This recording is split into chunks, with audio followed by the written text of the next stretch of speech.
The Armenian and Anatolian, Proto-Indo-European origins, and Haplogroup J. But before we get too deep into the video, first I want to tell you guys about my social media platforms.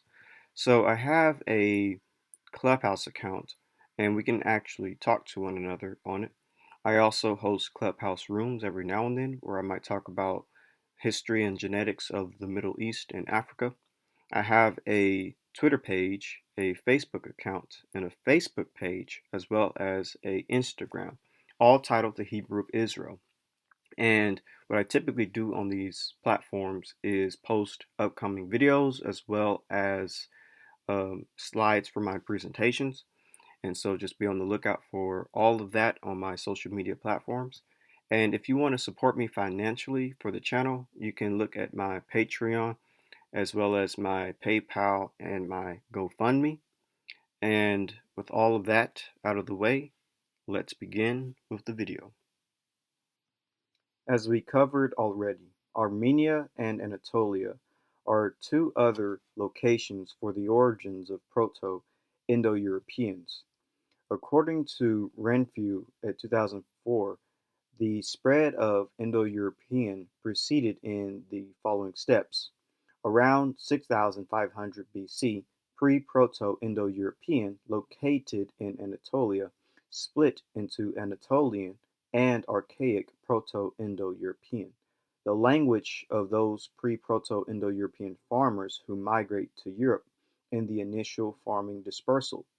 Around 5000 BC, archaic Proto-Indo-European split into Northwestern Indo-European, the ancestor of Italic, Celtic, and Germanic, located in the Danube Valley; Balkan Proto-Indo-European, corresponding to Gimbutas Old European culture; and early Steppe Proto-Indo-European, the ancestor of Tostian.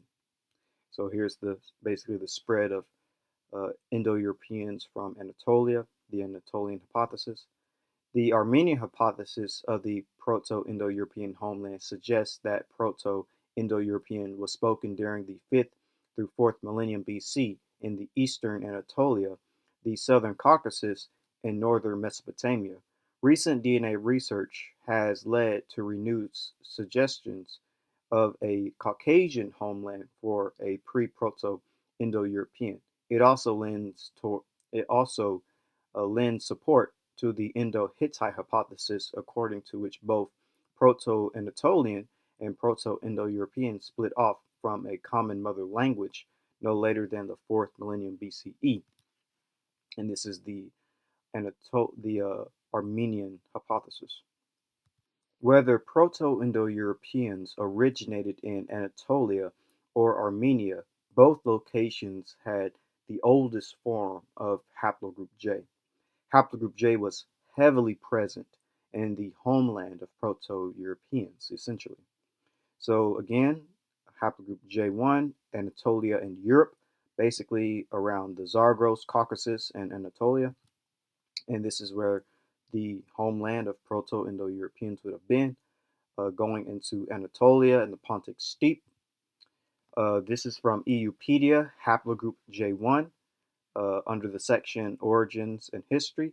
The first J1 men lived in the late Upper Paleolithic, shortly before the end of the last Ice Age. The oldest identified J1 sample to date comes from Satsurbia Cave, 13,000 through 13,200 BCE in Georgia, placing the origins of Haplogroup J1 in all likelihood in the region around the Caucasus, Zagros, Tartarus, and eastern Anatolia during the Upper Paleolithic. Like many other successful lineages from the Middle East, J1 is thought to have undergone a major population expansion during the Neolithic period. Cranori at 2010 found that the greatest genetic diversity of J1 haplotypes was found in eastern Anatolia near Lake Van and central Kurdistan.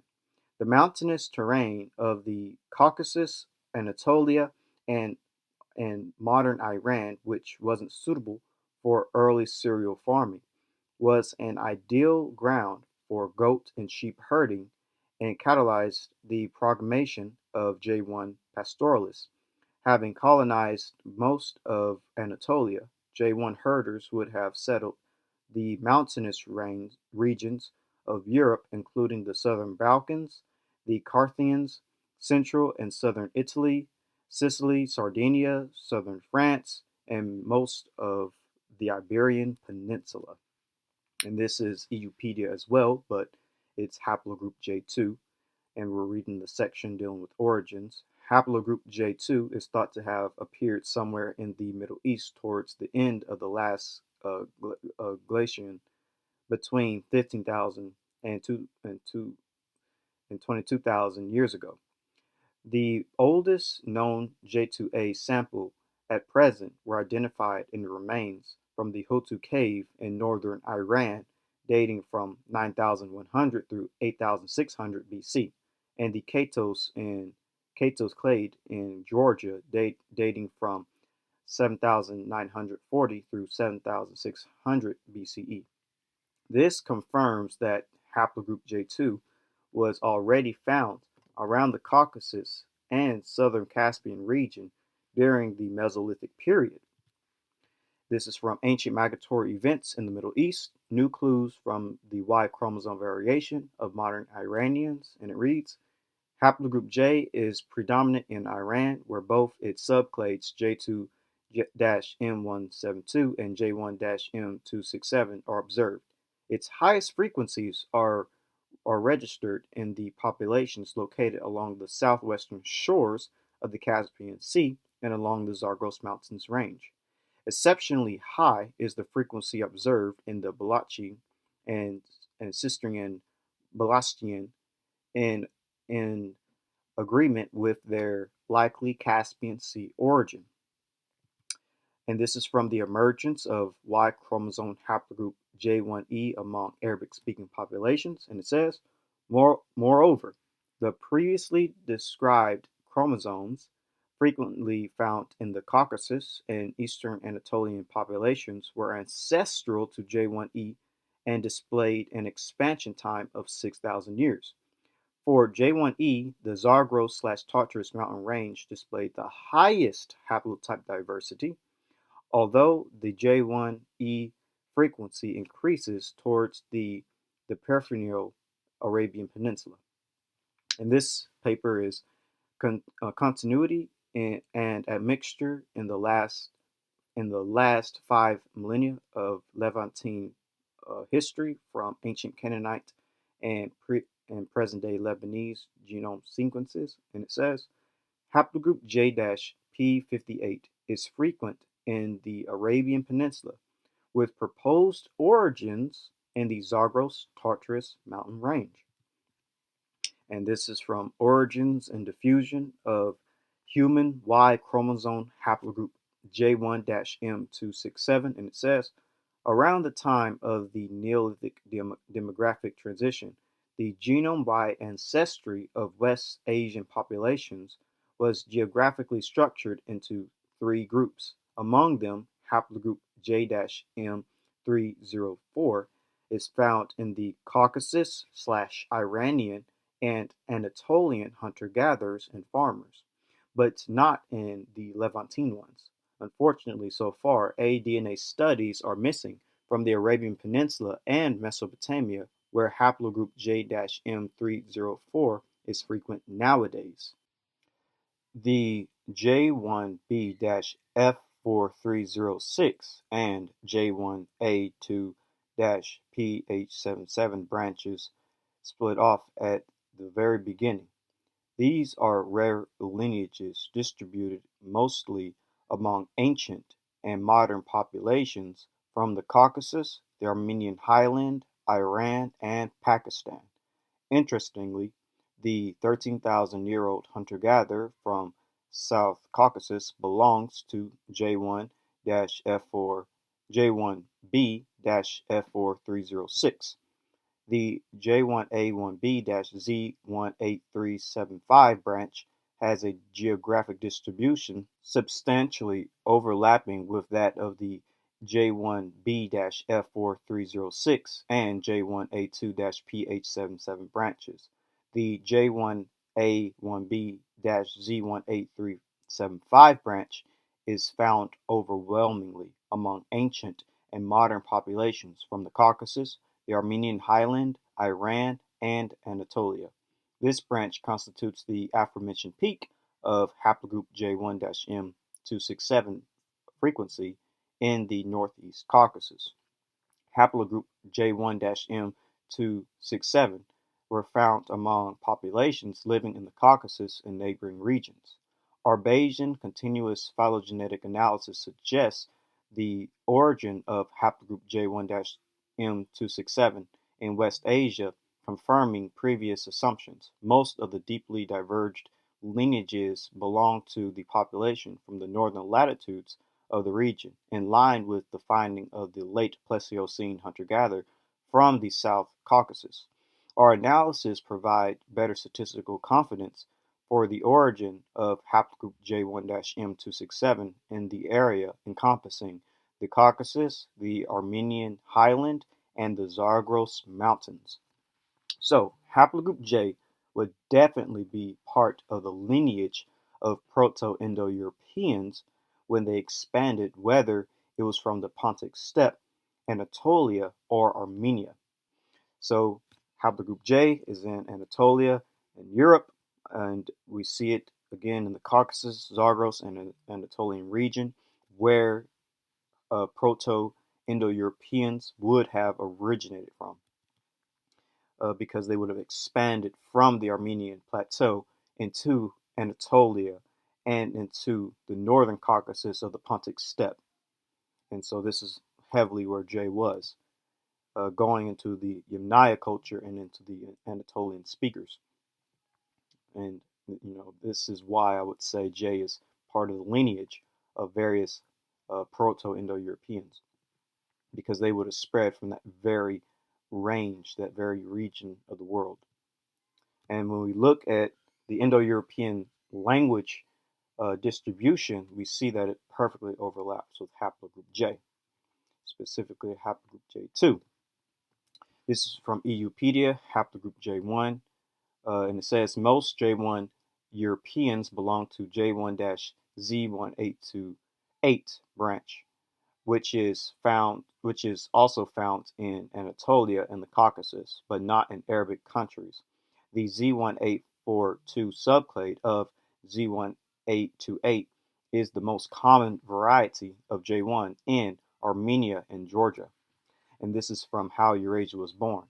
While early Indo-Europeans who originally crossed from Anatolia in the Bronze Age were most likely represented by various J2 subclades, genetic data suggests that as soon as they reached Central Europe, they assimilated large masses of the native population, and from then on, the rest of their expansion were characterized by more recently formed subclades of the haplogroups characteristic to the native populations. Haplogroup J2A and J2B all have subclades that spread out both to Europe and through the Iranian plateau to India. What further complicates the situation is that their earliest subclades that had spread to Europe the first time are older than their earliest subclades that had spread to India through the Iranian plateau. Both of these haplogroups at the same time have subclades widespread in Syria and Mesopotamia, but most of these subclades that are younger than their subclades that had first spread to Europe.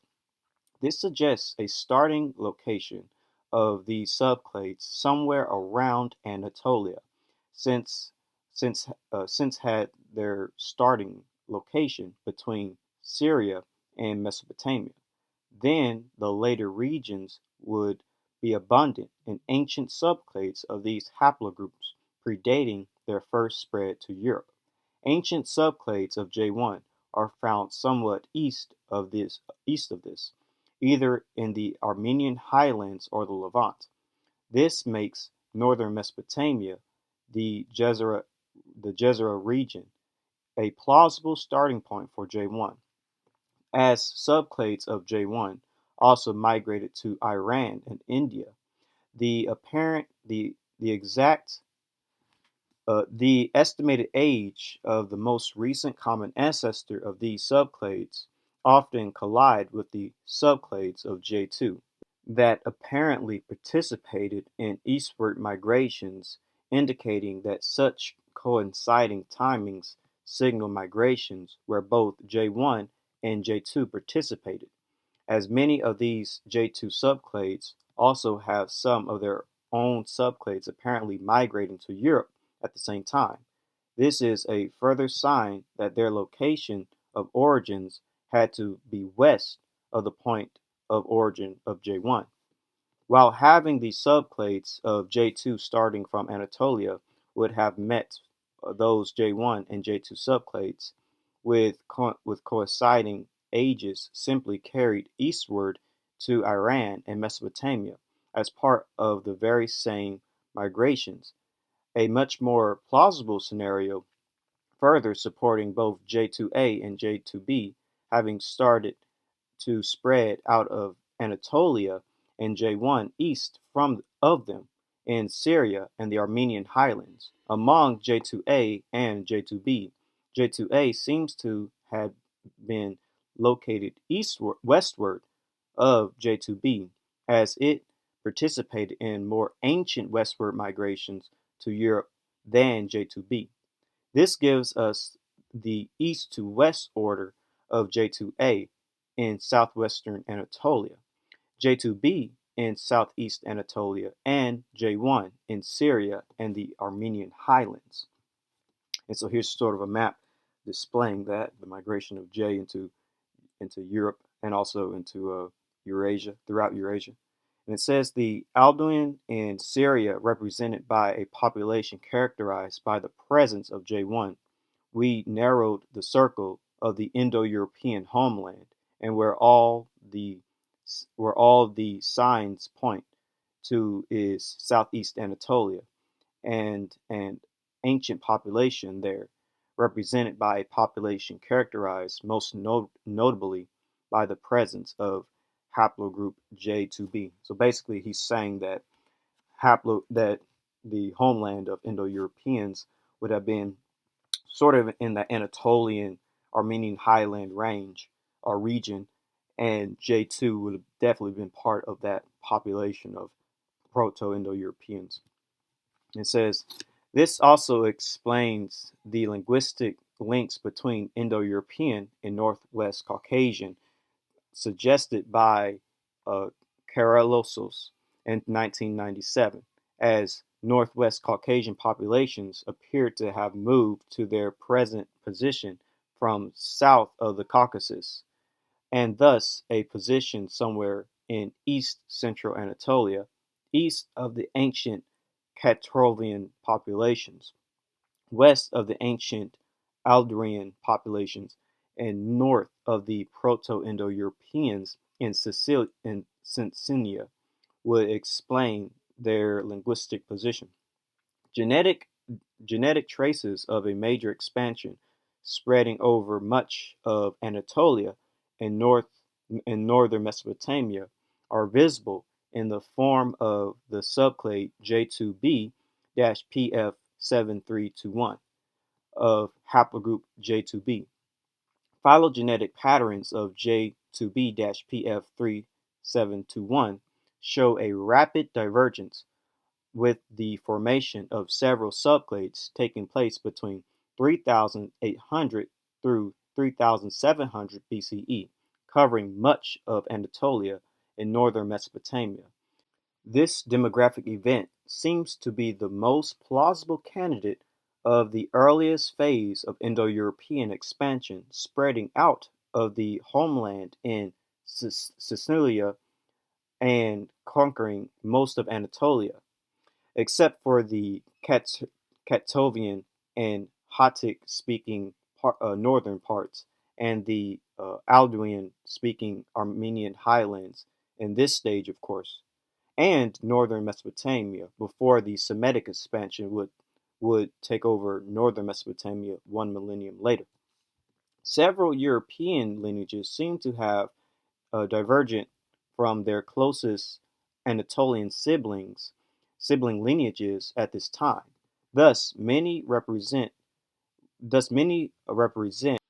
consecutive waves of migrations to Europe, such as J2B-Z622 formed in 3700 BCE, J2A-BY40424 3400 BCE, J2A-8344 formed in 10,700 BCE, but TMRCA 3400 BCE, therefore could have arrived up until then.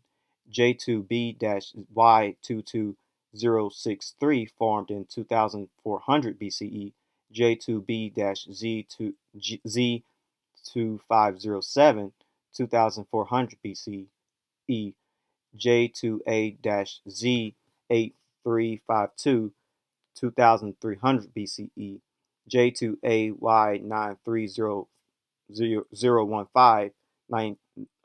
19,000 BCE, or 1900 BCE, J2A-Z39995 1700 BCE, and J2A-Z435 1600 BCE. TMRCA is 1500 BCE, spread over broad regions of Europe.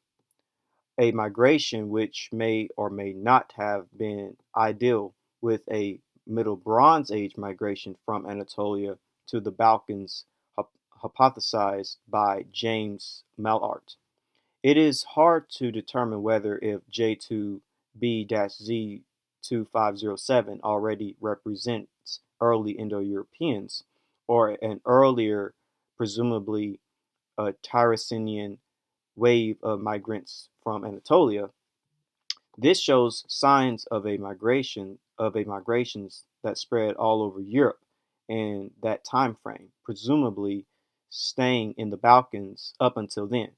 This could mean both of either the Tyrrhenians or the Indo-European expansions, or even a scenario where it originally represented Tyrrhenian and then Indo-Europeanized later in a way that most of its European expansion was already Indo-European.